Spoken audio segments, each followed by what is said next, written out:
ആദ്യം കുറച്ച് എണ്ണ ഒഴിച്ചു കൊടുത്തതിന് ശേഷം തേങ്ങാക്കൊത്ത് ഇതേപോലെ തേങ്ങാക്കൊത്ത് മുറിച്ച് ഇട്ട് നന്നായിട്ട് വഴറ്റിയതിന് ശേഷം അതിലേക്ക് ഒരു 2-3 സവാള ഇട്ട് ചെറുതായിട്ട് അരിഞ്ഞതിട്ട് നന്നായിട്ട് വഴറ്റുക.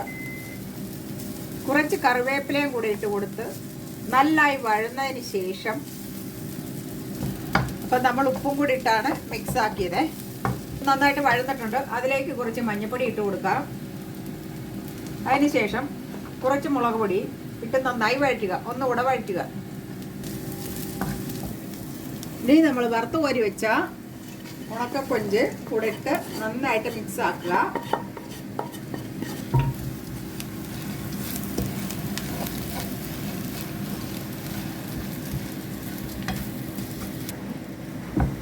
ഇനി നമുക്കിത് സെർവ് ചെയ്യാം.